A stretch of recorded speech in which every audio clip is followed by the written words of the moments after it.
Adolf Hitler dreamed of turning Germany into the Third Reich, a territorial and military power that would occupy much of Europe. However, many historians note that his desire did not end with the conquest of what he called living space, but that he imagined a global Reich, the conquest of the entire world. But how did Hitler plan to expand his empire, and what were the limits of his ambition? The way Hitler conceived Germany's expansion cannot be understood without returning to the trauma of 1918. The defeat in World War I, the collapse of the German Empire and the Treaty of Versailles created a mental framework in which many Germans felt that their country had been humiliated, territorially mutilated, and condemned to a position of economic dependence. The loss of Alsace and Lorraine, the demilitarization of the Rhineland, the surrender of colonies, and the heavy reparations fueled a narrative of injustice that over time Hitler would turn into a central political instrument. The myth of the stab in the back, according to which the army had not been defeated on the battlefield but betrayed by civilian politicians, social democrats and Jews, provided a starting point for his future revisionist ambitions. After the war, Hitler remained in the army in Bavaria and was used as an informant and propagandist in a context of instability, coups, communist uprisings and counter-revolutions. In that environment of political violence, he encountered small radical nationalist groups, including the German Workers' Party, which he joined in 1919.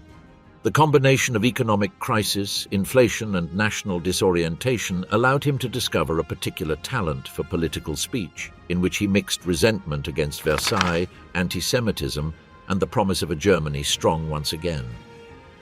His territorial expansion project then began as a program of national restoration against an international order considered illegitimate.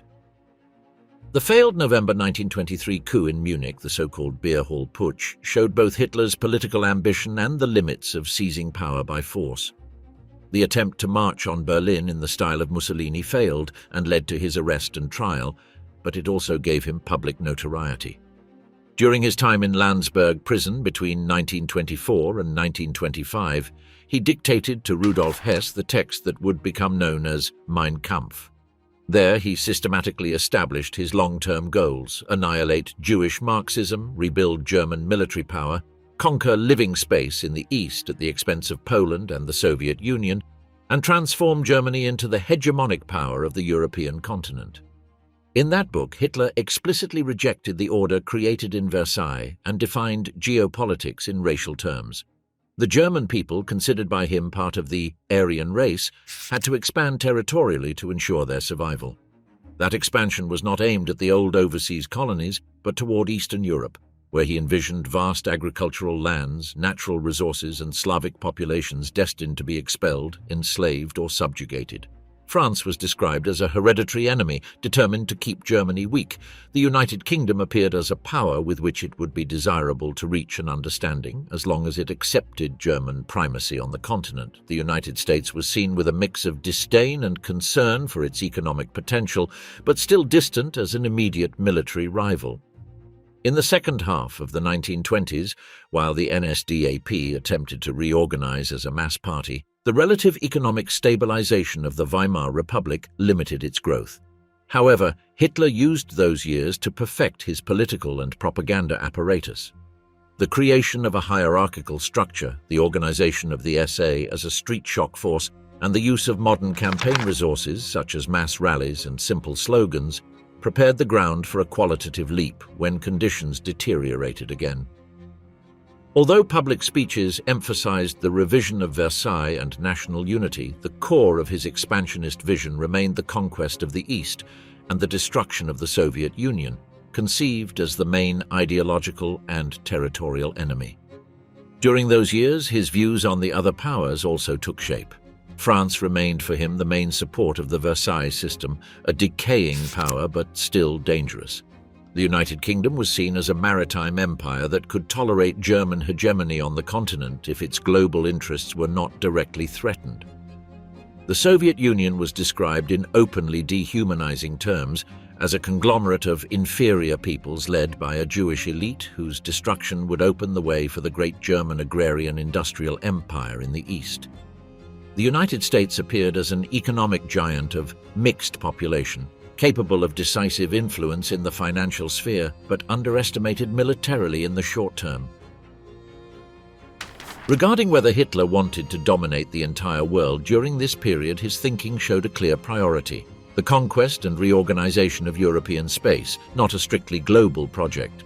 His writings insisted on a great German continental empire based on control of Central and Eastern Europe. The idea of a global struggle between races and civilizational blocs was present, but more in terms of long-term confrontation between large power areas than a concrete plan to occupy territories on all continents.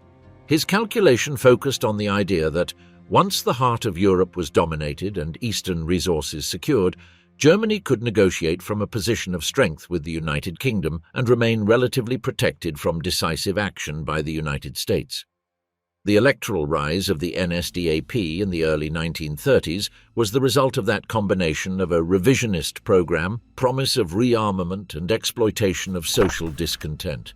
The 1930 and 1932 elections turned the party into a decisive force in parliament, though without an absolute majority. Hitler used that position to present himself as the only leader capable of guaranteeing stability against communism and the paralysis of coalition governments. Pressure from industrial, agricultural, and conservative sectors, fearful of a leftist radicalization, led figures such as Franz von Papen to push a cabinet project in which they thought they could frame and control the Nazi leader while using his mass support. At the peak of that regime crisis, while unemployment remained high and the legitimacy of the Weimar Republic eroded, Hitler kept his future expansion agenda unchanged, though he wrapped it in promises of internal order, economic recovery, and an end to the shame of Versailles. His immediate goal was to obtain power by legal means in order to transform the system from within, eliminating constitutional restrictions and preparing the country for the international confrontation he considered inevitable. In that context, and after intense maneuvers among political factions and the presidential environment, on January 30, 1933, President Paul von Hindenburg appointed him Chancellor of the Reich. Seizure of power and gradual break with Versailles. The conservatives surrounding Hitler, led by Franz von Papen, believed they could channel him and use his popularity to stabilize the regime. Hitler, however, saw this appointment as the gateway to dismantle the Weimar system from within and prepare the country for expansion. His immediate goal was not yet to move borders, but to seize absolute power that would later allow him to rearm and redefine Germany's place in Europe without institutional obstacles or significant internal opposition. The Reichstag fire on February 27, 1933, provided the opportunity to accelerate this process. The regime presented the event as proof of a communist conspiracy, and the next day pushed the Reichstag fire decree, signed by President Paul von Hindenburg, which suspended fundamental rights such as freedom of the press, assembly, and privacy of correspondence. With this exceptional legal basis, the police and the SA began mass arrests of communists, social democrats, and opponents, leaving the opposing camp severely weakened ahead of the March 5 elections. Although the NSDAP did not achieve an absolute majority, the prior repression and support from nationalist allies gave Hitler the parliamentary strength necessary to take the next step, hollowing out the parliament itself. This step was concretized with the Enabling Act of March 23, 1933. In a session held under intimidation, with paramilitary forces surrounding the building and much of the left already sidelined, the Reichstag approved granting the government the authority to enact laws without parliamentary intervention, even if they violated the constitution. From that moment, the process of Gleichschaltung, or coordination, advanced systematically. Parties were banned, independent unions dissolved, single organizations controlled by the state created, and regional governments subordinated to central power. The Germany Hitler wanted to expand began by being converted into a monolithic political space without pluralism or effective checks and balances. In parallel with the elimination of civil opposition, relations with the armed forces and party organizations were reorganized. The SA, the shock militia led by Ernst Röhm, aspired to become a people's army to replace the small Reichswehr, which worried both the high military command and conservative sectors. Hitler needed the support of professional officers to rearm the country and execute his future expansionist program, and so he chose to sacrifice Röhm and other leaders considered radical during the so-called Night of the Long Knives at the end of June 1934. The summary executions not only eliminated a source of internal tension but sent the army the signal that their privileges would be respected in exchange for loyalty to the new regime. The death of Hindenburg on August 2, 1934, allowed the concentration of power to be completed. Hitler merged the functions of Chancellor and President, adopting the title of Führer and Reich Chancellor, and the soldiers of the army swore personal obedience to him, not to the constitution or the state. That oath sealed a relationship in which the military became a central instrument of his project, while the regime guaranteed them increasing resources and a leading role in foreign policy. From that moment on, the question was no longer whether Germany would rearm, but how quickly it would do so and how far it would challenge the restrictions imposed in 1919. Economically, the priority was to reduce unemployment and stabilize social conditions, but always with an eye on sustaining a future war. The appointment of Hjalmar Schacht as president of the Reichsbank and later Minister of Economics allowed the articulation of a policy of public investment, import controls, and covert financing of rearmament. Public works programs, such as highway and housing construction, were launched with both propaganda value and labor absorption, while at the same time massive support was given to the steel, chemical, and heavy machinery industries essential for producing weapons and military equipment. Through financial mechanisms such as MEFO bills, the regime concealed part of military spending and delayed the inflationary impact, creating the illusion that improvements in employment and consumption were the result of a normal recovery rather than the path toward a war economy. In foreign policy, Hitler moved in these early years between calculated challenge and the appearance of moderation. In October 1933, Germany left the League of Nations and the Disarmament Conference, claiming it was not allowed equal military rights compared to other powers. This withdrawal was a clear signal of rejection of the Versailles Order, but still framed in rhetoric portraying the country as a victim of discrimination rather than an aggressor. A few months later, an internal referendum gave broad support to the decision, reinforcing Hitler's position both externally by showing he spoke on behalf of a majority and internally by legitimizing the break with the post-war multilateral frameworks. At the same time, the regime multiplied selective diplomatic contacts. The non-aggression pact with Poland signed in January 1934 surprised many, as Hitler had portrayed the country as one of the main beneficiaries of Versailles injustice. The agreement, however, had a strictly tactical logic: to temporarily neutralize a potential Eastern Front and gain room to focus on other objectives such as domestic issues and relations with Western powers. The strategy combined reassuring messages with preparations that pointed in the opposite direction. In Austria, where a significant community of Nazi sympathizers lived, the regime encouraged the destabilization of Chancellor Engelbert Dollfuss's government. The attempted coup of July 1934, which ended with the Chancellor's assassination, failed due to the decisive reaction of Italy under Benito Mussolini, who mobilized troops at the Brenner Pass and made it clear that a German annexation of Austria would not be tolerated at that time. The forced retreat showed Hitler that immediate limits to his freedom of action still existed, but also that those limits could change over time if he strengthened Germany's military and diplomatic position. The expansionist project toward the southeast was postponed, not abandoned. Meanwhile, rearmament accelerated in direct violation of the Treaty of Versailles, first covertly and then openly. The small army allowed by the treaty was expanded through training programs that exceeded authorized numbers, and air and mechanized forces prohibited by post-war clauses were developed in secret. The creation of the Luftwaffe as an independent force, as well as the expansion of the navy and army, prepared Germany to operate beyond the limited defense of its borders. Military doctrine focused on rapid, concentrated campaigns, consistent with the idea of decisive strikes to avoid a long war of attrition like that of 1914 to 1918. In March 1935, Hitler decided to move from relative clandestinity to open break with Versailles.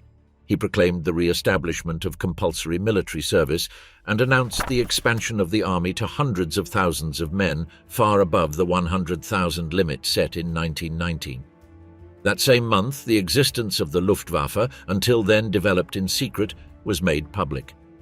Western powers protested but did not enforce effective sanctions. From Hitler's perspective, this inaction confirmed his thesis that France and the United Kingdom lacked the political will to confront a revisionist Germany, still relatively weak, for partial violations of the established order. A few weeks later, negotiations with London culminated in an agreement that, in practice, legitimized part of German naval rearmament. On June 18, 1935, the Anglo-German Naval Agreement was signed in the British capital, authorizing Germany to build a surface fleet equivalent to 35% of the British Navy's tonnage, with the possibility of reaching 45% in submarines. For London, it was an attempt to frame German rearmament within negotiated limits, avoiding a new uncontrolled naval race like the one preceding World War I. For Hitler, however, the agreement had political value far beyond the technical figures. It implied that one of the main powers guaranteeing the Treaty of Versailles accepted de facto its revision and granted Germany a military status superior to that of a defeated power. This gesture was interpreted in Berlin as a signal that the United Kingdom could be separated from France and treated as a partner with whom partial understandings were still possible, as long as certain limits at sea and in the imperial balance were respected. Hitler's conviction was that London was willing to tolerate German hegemony in continental Europe as long as its global naval dominance was not challenged. This reading, which underestimated the capacity for change in British public opinion and policy, fueled the idea that the path to expansion was more open than the still valid Versailles clauses suggested. Hitler's views on other powers were sharpened in light of these events. France continued to be considered the traditional enemy obsessed with keeping Germany chained to the 1919 order. The United Kingdom, meanwhile, now appeared as a potential partner to be convinced that a strong Germany on the continent would not threaten the existence of the British Empire.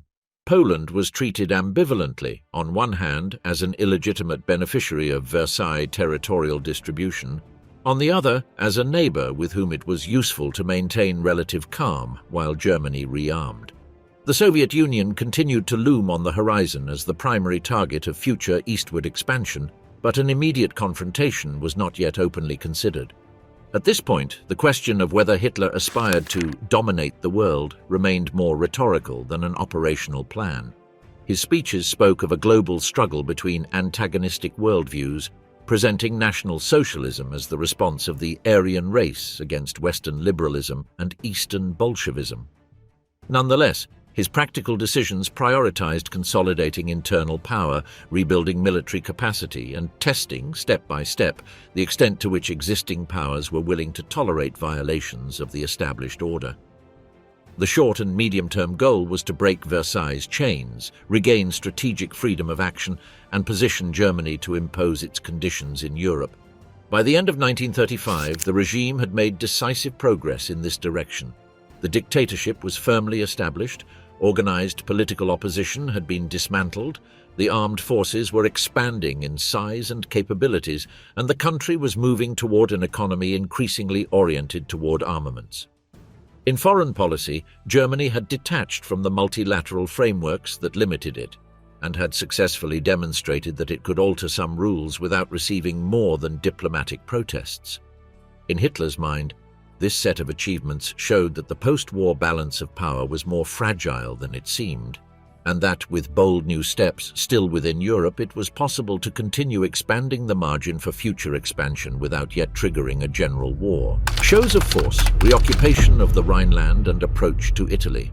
By the mid-1930s, the Nazi regime had achieved its initial objectives. Near absolute power, internal opposition crushed, and rearmament in full expansion, though still incomplete. Hitler's next step was to test how far he could practically challenge the Versailles system without provoking a military response from the Western powers. The key to this show of force would be the Rhineland, the western strip of Germany that, under the post-war treaties, was to remain demilitarized as a guarantee for France's security and as a central element of the Locarno agreements. On March 7, 1936, units of the German army crossed the bridge over the Rhine and entered the demilitarized zone. From a purely military point of view, the move was risky. The number of troops was limited, and Hitler had ordered that they withdraw immediately if France responded with force. But from a political point of view, the gesture was meticulously calculated. The regime presented it as a sovereign action on its own territory, a natural rectification of a humiliation imposed in 1919. Domestically, it was a massive show of effect. Externally, it represented a frontal violation of international agreements. The lack of a French military response, conditioned by internal political weakness and fear of a new war, confirmed to Hitler that the Western powers were unwilling to take significant risks to enforce the Versailles Order. The success in the Rhineland consolidated the conviction that his strategy of gradual advances, wrapped in rhetoric of national justice, was working.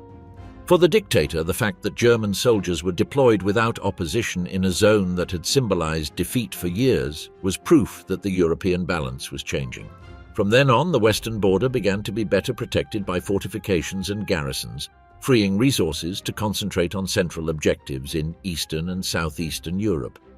The reoccupation also granted domestic prestige and strengthened the bond between the regime, the army, and large sectors of the population who perceived the operation as the recovery of a fundamental right.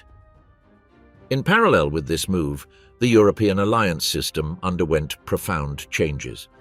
Until 1934, Italy had been one of the main counterweights to German expansion toward Austria, as demonstrated by the mobilization of troops at the Brenner Pass following Engelbert Dollfuss's assassination. However, Italy's invasion of Ethiopia in 1935 and the sanctions imposed by the League of Nations isolated Rome and deteriorated its relations with London and Paris. Hitler knew how to take advantage of this shift. While the democracies attempted to punish Italian aggression in Africa, Berlin approached Benito Mussolini, offering political support and understanding regarding Italian imperial ambitions.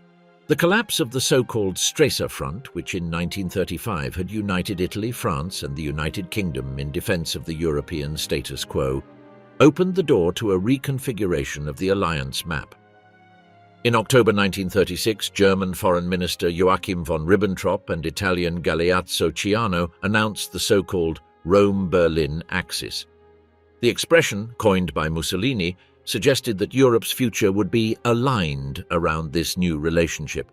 For Hitler, the rapprochement had a double value. It neutralized a potential enemy south of Germany and created the basis for military and political cooperation that would facilitate future maneuvers in Austria and the Balkans. That same year, Germany signed the Anti-Comintern Pact with Japan, a declaration of understanding against the Communist International and, more broadly, against the Soviet Union. The agreement, to which Italy would join in 1937, reinforced the idea of a bloc of revisionist powers united by anti-communism and rejection of the post-World War I order. Although the pact was more political than military, it symbolized a project of global reorganization based on spheres of influence, a large European space under German leadership, a Mediterranean colonial empire for Italy, and a zone of Japanese dominance in East Asia. The notion of world domination was expressed here in terms of division among major blocs, not direct German control over all continents. The Spanish Civil War, which began in July 1936, became an ideal scenario to test this new alliance architecture and to experiment with the Reich's military machinery. Hitler decided to support the insurgents led by Francisco Franco with planes, artillery, advisors, and volunteers. The creation of the Condor Legion allowed the Luftwaffe to practice tactical and strategic bombings, coordinate air attacks with ground forces, and analyze the effects of attacks on cities and supply lines. The bombing of Guernica and other towns was closely observed by German strategists who practically evaluated the effectiveness of aerial destruction as an instrument of terror and enemy disorganization. Beyond the military laboratory, the intervention in Spain had political consequences. By contributing to the eventual victory of the insurgents, Germany hoped to secure a friendly regime on the continent's western flank, hostile to communism and dependent on the support received. It also sought to prevent France and the Soviet Union from consolidating their influence on the Iberian Peninsula. The hesitant attitude of the Western democracies, which proclaimed a policy of non-intervention while tolerating Italian and German aid to the rebels, reinforced Hitler's impression that his adversaries lacked strategic determination. Domestically, 1936 marked an explicit turn toward economic preparation for war. The announcement of the 4-year plan entrusted to Hermann Göring set the goal that Germany be ready for a major armed conflict within 4 years. The development of synthetic fuels, artificial rubber, aluminum, and other key materials was promoted to reduce dependence on imports vulnerable to blockades. Agriculture was placed under greater state control to ensure domestic supply. Although the official discourse spoke of autarky, the plan's design assumed that sooner or later the Reich would need to expand its economic space through territorial conquests. Autarky and expansion were not alternative projects but complementary phases. The industrial and military efforts strengthened the ties between the state and large conglomerates such as IG Farben and Krupp, which benefited from massive contracts and protection against foreign competition. In return, they aligned with the regime's priorities and adapted their production to rearmament needs. This intertwining of economy and strategy was an indispensable step for the positional warfare Hitler envisioned against established powers. The Germany projecting itself externally was no longer just a country resentful over Versailles, but an industrial power reorganized to sustain far-reaching military operations. During this period, Hitler's views on other powers were adjusted in light of events. France continued to be seen as a power weakened by internal divisions, incapable of decisive action in the Rhineland, and hesitant regarding the war in Spain. The United Kingdom still appeared as a potential adversary, though one with whom an arrangement might be possible if it accepted a division of spheres. British dominance at sea and in its colonial empire, German hegemony in continental Europe. The Soviet Union remained the fundamental ideological enemy, but the priority continued to be consolidating intermediate positions before a direct clash. The United States, immersed in isolationism and the effects of the Great Depression, was considered a distant actor, economically powerful but politically reluctant to intervene immediately in Europe. A key indication of how Hitler articulated these factors was the November 5, 1937, meeting with the main military and foreign policy leaders, recorded in the so-called Hossbach Memorandum. On that occasion, he expressed the need to secure living space for Germany before other powers completed their rearmament and before he himself aged. He pointed to Austria and Czechoslovakia as initial targets, whose incorporation into the Reich would provide essential human, industrial, and strategic resources for a future war in the East. He accepted the possibility that these operations could trigger a conflict with France and the United Kingdom, but insisted that the risk was preferable to remaining trapped within borders he considered unsustainable in the long term. From the annexation of Austria to Munich, expansion without general war. At the beginning of 1938, the Austrian question returned to the center of Hitler's strategy. From his earliest writings, he had considered that Austria, as the homeland of many German-speaking people and his own birthplace, should be part of the Reich. The prohibition of union between the two countries, imposed after World War I, was seen by him as yet another Versailles injustice. However, after the failure of the 1934 coup and Italian intervention, he had preferred to wait for the international context to change. That moment arrived when Italy moved closer to Germany after the Ethiopian War, and when the balance of power in Europe tilted more clearly toward the revisionist powers. Austrian Chancellor Kurt Schuschnigg, pressured by local Nazis and aware of Berlin's growing influence, tried to maintain his country's independence through partial concessions. In 1936, he agreed to integrate Austrian Nazis into the government, hoping to control the situation from within. Hitler, for his part, used these openings to strengthen the position of his followers and increase political instability. At the beginning of 1938, he summoned Schuschnigg to a meeting in Berchtesgaden and subjected him to intense pressure, demanding new Nazi appointments in key positions and an even greater alignment of Vienna with Berlin. The negotiation was, in reality, a disguised ultimatum. Faced with growing German interference, Schuschnigg attempted to regain the initiative by calling a plebiscite on Austria's independence for March 1938. Hitler interpreted the announcement as a direct challenge to his plans.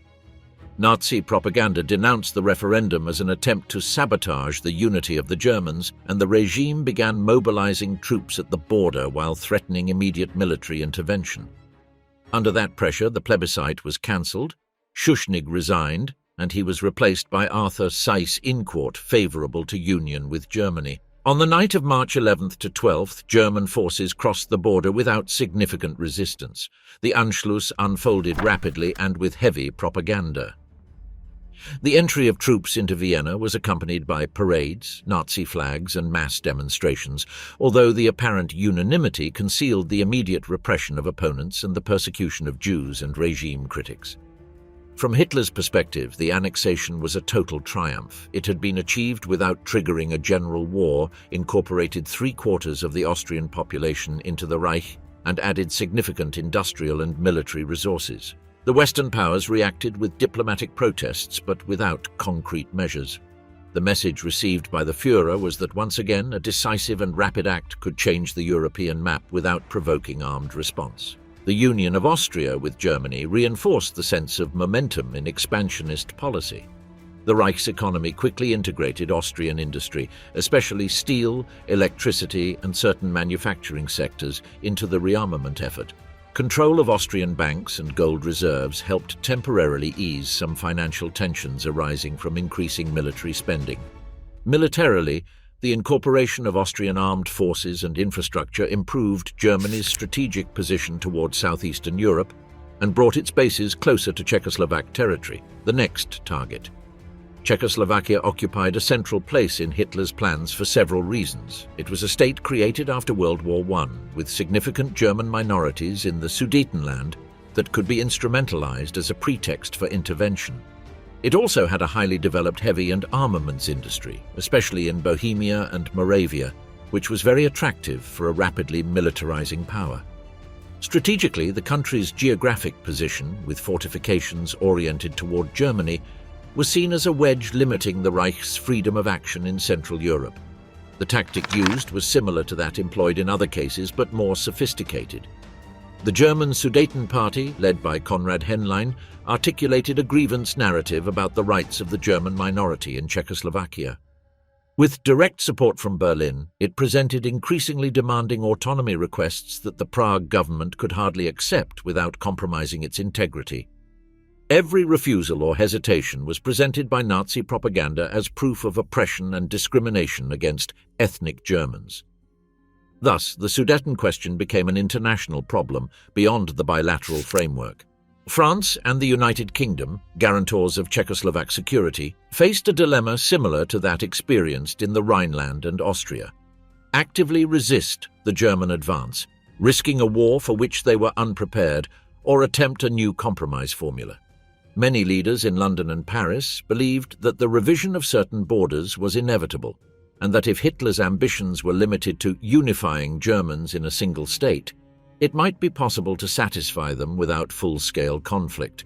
That perception fueled the policy of appeasement, which sought to grant part of Germany's demands in exchange for assurances of future peace. Tensions intensified throughout 1938. Hitler alternated military threats with offers of negotiated solutions while increasing propaganda pressure and deploying troops near the Czechoslovak border. The Prague government, aware of the gravity of the situation, partially mobilized its army and relied on French and British guarantees. However, Western leaders, especially British Prime Minister Neville Chamberlain, were more inclined to seek a diplomatic solution than to risk a war over a country that much of public opinion perceived as distant and little known. In September 1938, the crisis reached its peak. Chamberlain made several trips to Germany to meet Hitler directly, seeking a personalized solution to avoid conflict. The German leader used these meetings to present his demands as limited. He requested the incorporation of majority German areas in the Sudetenland into the Reich, arguing that this was a case of national self-determination. At the same time, he implied that if these demands were met, he would have no further territorial aspirations in Europe. This promise, part of his negotiating tactic, contradicted the broader plans he had already outlined to his military leaders. The culmination of the negotiations took place at the Munich conference in late September 1938. Germany, the United Kingdom, France, and Italy attended. The Czechoslovak government was not invited and had to accept the decisions made by the great powers. The agreement authorized Germany to annex the Sudeten regions, with their significant German population and border fortifications, on an accelerated schedule. In return, Hitler signed a joint declaration with Chamberlain in which both expressed their desire for the pact to ensure peace in Europe. For the British Prime Minister, it demonstrated that negotiation could still contain the threat of war.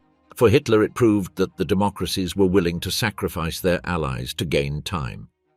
The incorporation of the Sudetenland into the Reich had decisive strategic consequences. Germany virtually eliminated the Czechoslovak defences facing west and acquired a significant industrial and armaments complex. The German war economy benefited from modern factories, machinery and resources that would be crucial in the coming years. Militarily, Czechoslovakia's position was severely weakened, largely surrounded by territory under German or Allied control, with reduced capacity to resist further pressure. The operation had once again been carried out without a general war, relying on credible threats and the willingness of other powers to yield.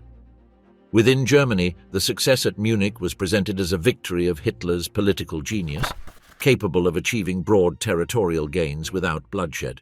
Propaganda insisted that the Führer was a man of peace, merely claiming justice for the Germans while restoring national honor lost after 1918.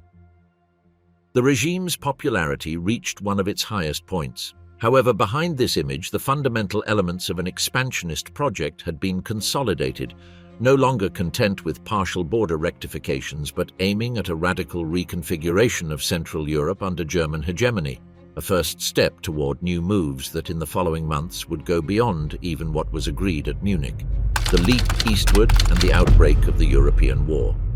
The events following Munich clearly showed that the promises of limits on German expansion were tactical, not genuine.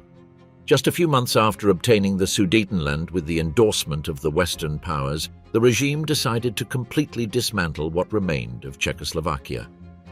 In March 1939, taking advantage of internal tensions and the pressure exerted on Czechoslovak President Emil Hácha, Reich officials summoned him to Berlin and subjected him to extreme pressure, warning that if he did not accept German demands, his country would be attacked immediately. Exhausted and without tangible external support, Hácha ultimately yielded to the occupation. Shortly thereafter, German troops entered Prague, and the Czechoslovak state ceased to exist. Bohemia and Moravia became a protectorate under direct Reich control, and Slovakia was reduced to a satellite state. A few weeks later, in March 1939, Germany also demanded the cession of the Memel territory in Lithuania, partly inhabited by German speakers. The small Baltic Republic, isolated and without effective guarantees, agreed to hand over the city and its surrounding region. Once again, this demonstrated that the combination of diplomatic pressure and military threat allowed the Reich to alter the map without triggering an immediate armed response. However, the accumulation of these blows began to change the political climate in the Western democracies. The image of a reasonable leader, merely seeking to correct injustices, crumbled in the face of evidence of a pattern of growing expansion. The next country in line was Poland. From the regime's perspective, this state represented a double anomaly.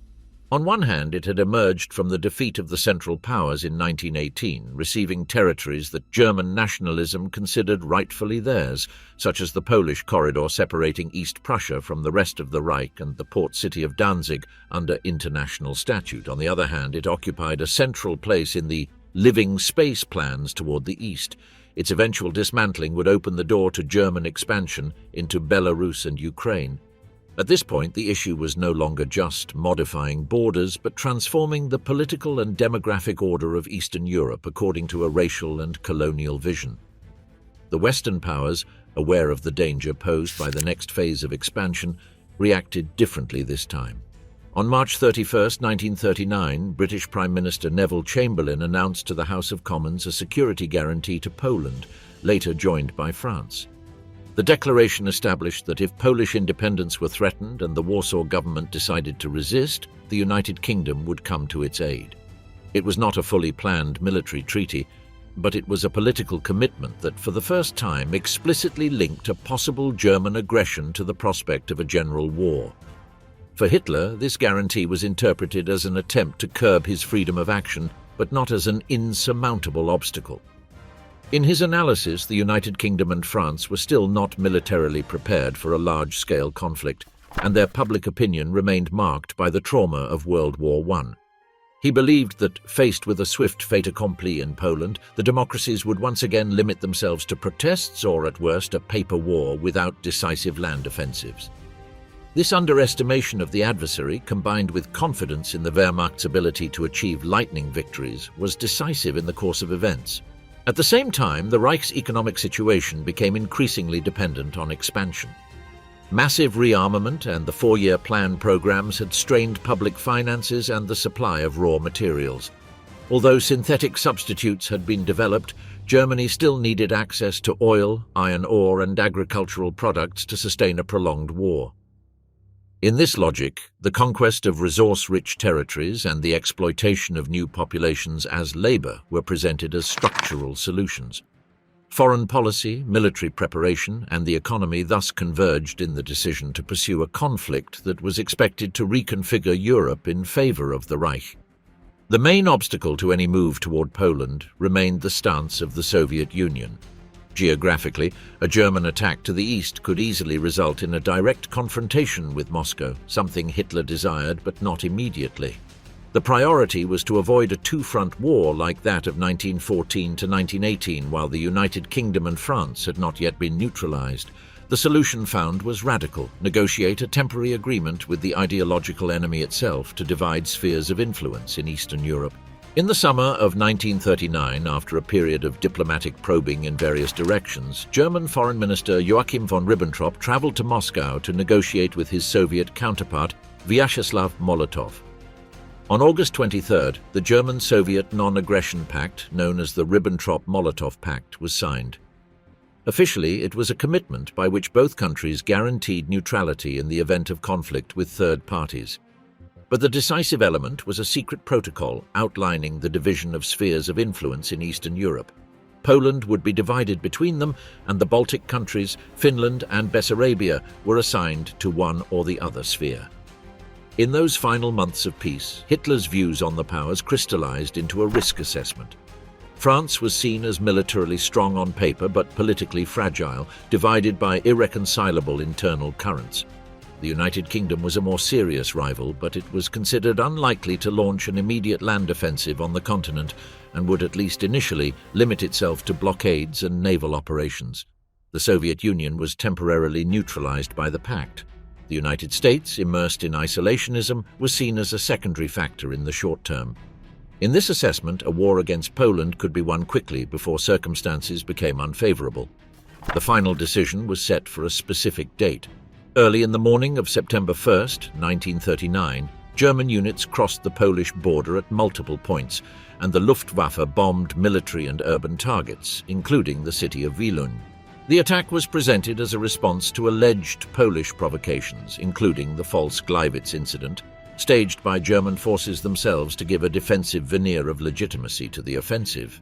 In practice, it was the execution of the partition plan agreed with Moscow and the start of the war of destruction and subjugation that the regime had envisioned for Poland. Blitz expansion, and Germany dominated Europe. When the United Kingdom and France declared war on September 3, 1939, Hitler had not yet envisioned a prolonged conflict on the Western Front. His initial calculation had been a short war against Poland, followed by a new phase of diplomatic pressure in which he hoped to separate London from Paris or force some type of compromise. However, during the autumn of 1939, an ambiguous situation developed. The Wehrmacht completed the occupation of Poland with Soviet intervention from the east, while on the Western Front, hardly any significant movements were recorded. This period, later known as the Phony War or Blitzkrieg, was used by the Reich to complete its deployments and study ways to break the balance without repeating the strategic errors of 1914. Hitler understood that he could not afford a static war on two fronts. The memory of the attrition of the First World War was still alive among the military leadership and the population. The solution that emerged was a sequence of rapid campaigns, aimed at eliminating continental adversaries one by one before facing the British maritime power alone. In this scheme, the security of Northern Europe gained importance. Swedish iron, arriving through Norwegian ports, was crucial for German industry. The possibility that the United Kingdom could cut these routes motivated the plan to occupy Denmark and Norway. In April 1940, Operation Weserübung was launched. Denmark was subdued in a matter of hours with minimal resistance, thus securing a land corridor to Norway. The Norwegian campaign proved more complex, with battles in Narvik and other coastal points, but it also concluded with a German victory. Control of Norway secured iron ore supplies, established air bases for operations over the North Atlantic, and created ports for the navy and submarines. The material cost was high, especially in ships, but the geopolitical effect was clear. The Reich now dominated the coastline from the Baltic to northern Europe. With the north secured, Hitler concentrated his attention on the main continental adversary, France, and on the Netherlands and Belgium, whose neutrality could once again be used as a route of attack. Planning for the Western Offensive, launched in May 1940, combined the repetition of certain elements from 1914 with doctrinal innovations. The main maneuver did not focus on a frontal attack against the Maginot Line fortifications, but on an envelopment through the Ardennes, a terrain that many French commanders considered unsuitable for large armoured units.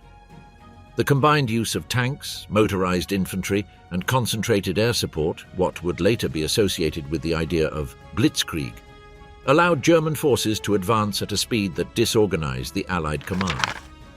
Within weeks, the situation on the Western Front changed drastically. The fall of the Netherlands and Belgium opened a corridor to the English Channel.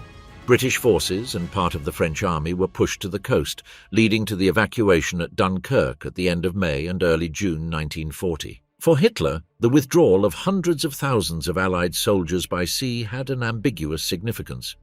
On one hand, it demonstrated France's inability to hold the front. On the other, it allowed the United Kingdom to preserve a significant core of its army, which would later serve as the basis for British resistance. However, in the short term, the main outcome was the military collapse of France.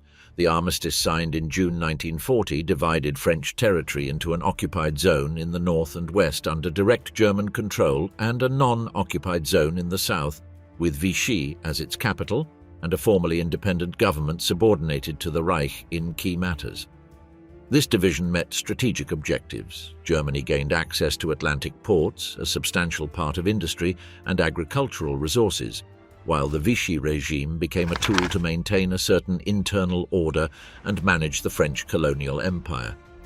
The defeat of one of the major victorious powers of 1918 seemed to confirm Hitler's thesis that, by avoiding a long war of attrition, Germany could reorder the continent through a series of concentrated strikes. After the fall of France, the war became a confrontation between Germany and the United Kingdom in the European sphere. Hitler hoped that the combination of France's defeat, Britain's isolation on the continent, and the prospect of a prolonged war would push London toward negotiation. However, the British government under Winston Churchill adopted a stance of resistance, rejecting any peace offer that implied a Europe dominated by Germany. The next step was to attempt to break that will through a combination of invasion threats and aerial offensive. Operation Sea Lion, the plan for a landing in the British Isles, required at least partial control of the airspace over the Channel and southern England. During the summer of 1940, the Luftwaffe launched a series of systematic attacks on airfields, military installations, and progressively on British cities. The Battle of Britain pitted the air forces of both countries in an intense conflict. British resistance, supported by an effective radar network, fighter control systems, and aircraft production capacity, prevented Germany from gaining the air superiority necessary for an invasion. The subsequent shift to mass bombing of urban centres, the Blitz, sought to break civilian morale but did not achieve the political objective of forcing surrender.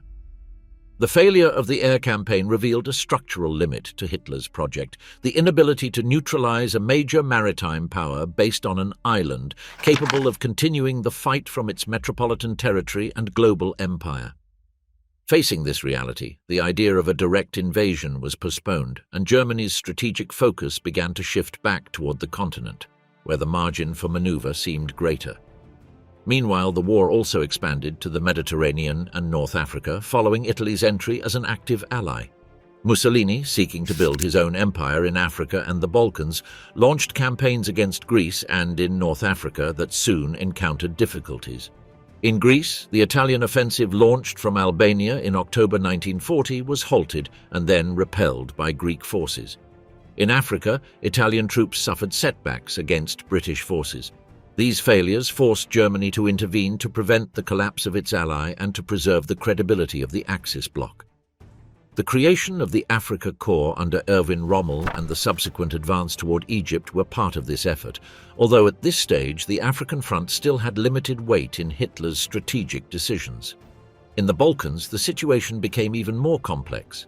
The attempt to integrate Yugoslavia into the Axis framework provoked a coup in Belgrade in March 1941, which adopted a stance closer to the United Kingdom. Hitler responded quickly, launching simultaneous campaigns against Yugoslavia and Greece in April 1941. The Wehrmacht's material and organizational superiority allowed it to defeat both countries within weeks.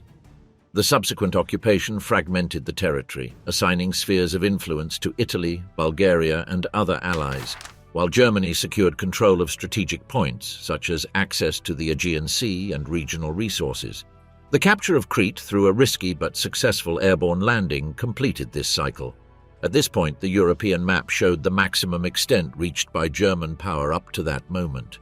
From Norway to the Spanish border, including France, Belgium, the Netherlands, Denmark, much of the Balkans and Poland, the continent was dominated by direct occupations, satellite states, or collaborationist regimes. The economies of these territories were reorganized to serve the needs of the Reich. The extraction of raw materials, use of forced labor, requisition of food, and integration of local industry into war production strengthened German capacity in the short term, but also generated resistance and tensions that would become more visible over time. At the height of these successes, Hitler articulated more clearly his vision of a new Europe under German hegemony.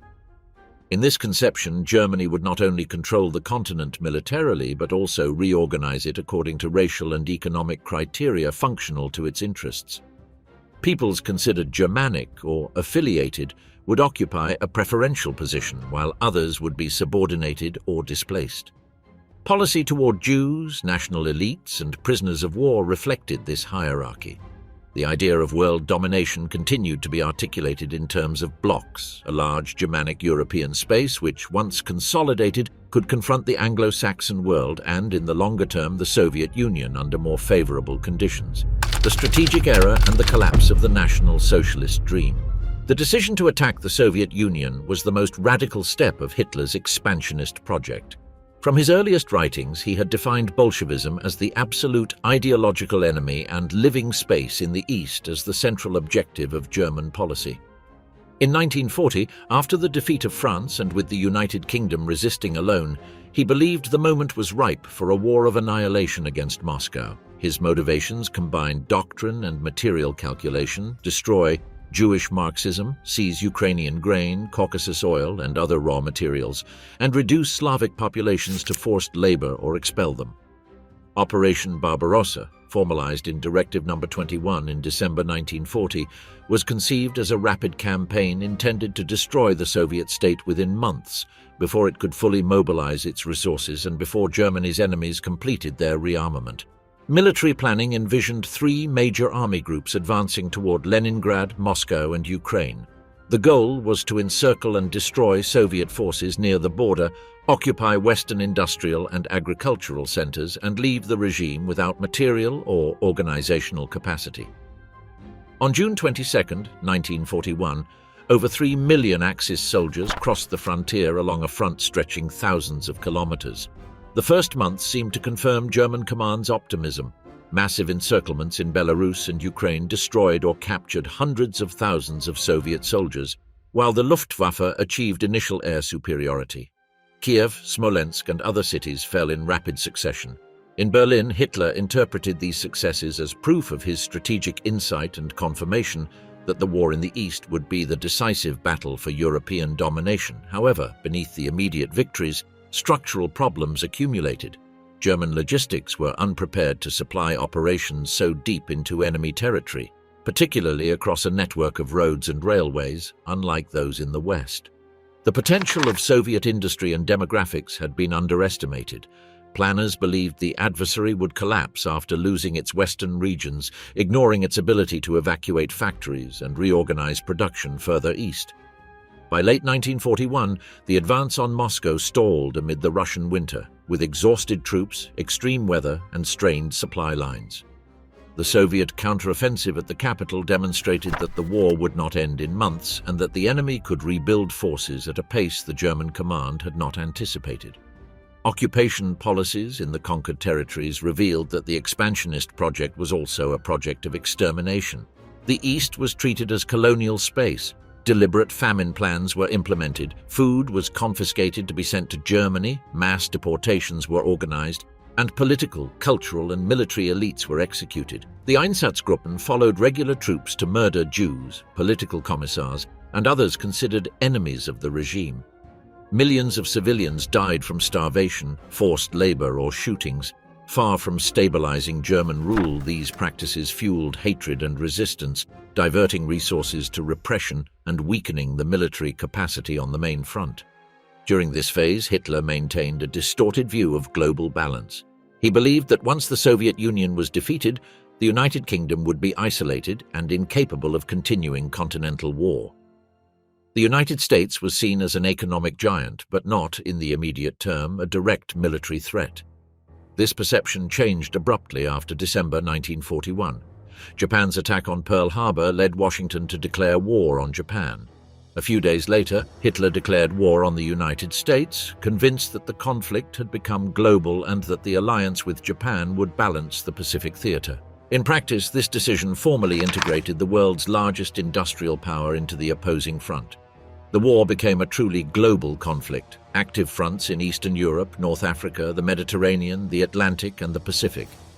Germany, already overstretched by Barbarossa, had to allocate resources to support Italy in North Africa and the Balkans while facing the growing Anglo-American naval and air power. The initial sinking of numerous merchant ships in the Atlantic did not prevent the Allies from developing tactics and technology over time to reduce the effectiveness of German submarines. At the same time, the weight of the war economy increasingly fell on a centralized and organized structure. After Hjalmar Schacht's dismissal and Albert Speer's rise to the head of armaments, production was rationalized. Millions of prisoners and deportees were employed as forced labor, and efforts were made to compensate for material disadvantages with greater internal efficiency. Despite the increase in production, the balance of forces increasingly tilted against the Reich. The German advance toward the Caucasus in 1942, aimed at capturing oil and cutting Soviet communications, stalled around Stalingrad. The ensuing battle, from the summer of 1942 to early 1943, ended with the surrender of the 6th German Army and marked a psychological and strategic turning point. For the first time, a large contingent of the Wehrmacht was forced to capitulate en masse. In North Africa, the defeats at El Alamein and the subsequent loss of Tunisia in 1943 eliminated Axis presence in that theatre, opening the path for the Allied invasion of Sicily and then the Italian peninsula. The combination of setbacks in the East and the Mediterranean eroded the invincibility image the regime had cultivated since 1939. From 1943 onward, the expansionist project gave way to defensive fighting on multiple fronts. In the East, after the failed German offensive at Kursk, initiative definitively passed to the Soviets. Stalin's forces began a long series of offensives pushing the Wehrmacht westward, reclaiming territory and bringing the front back to pre-war borders. In the south, the Allied landing in Italy and Mussolini's fall forced German occupation of much of the country, creating a new mountainous and difficult front.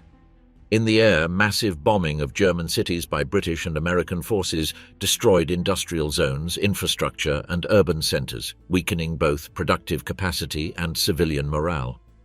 In this context of progressive collapse, Hitler clung to increasingly unrealistic defensive and offensive projects. He ordered the construction of fortification systems like the Atlantic Wall to prevent Western landings, promoted the development of miracle weapons such as Vi-1 and V-2 rockets, and proclaimed total war, mobilizing adolescents and the elderly in formations such as the Volkssturm. His vision of the global map became more abstract, speaking of a final struggle between racial and ideological blocs, even as real expansion capacity had disappeared and the war was reduced to a series of staged retreats. His view of the great powers also transformed toward the end. Hatred toward the Soviet Union and the United States intensified, combined with the conviction that Judeo-Bolshevism and Anglo-Saxon capitalism had conspired against Germany. Italy, after Mussolini's fall, was seen as a traitor, and the German people themselves became objects of contempt when Hitler judged them unworthy of the historical mission assigned to them. In his final speeches and conversations, he expressed the belief that if Germany could not win the war, it did not deserve to survive as a nation.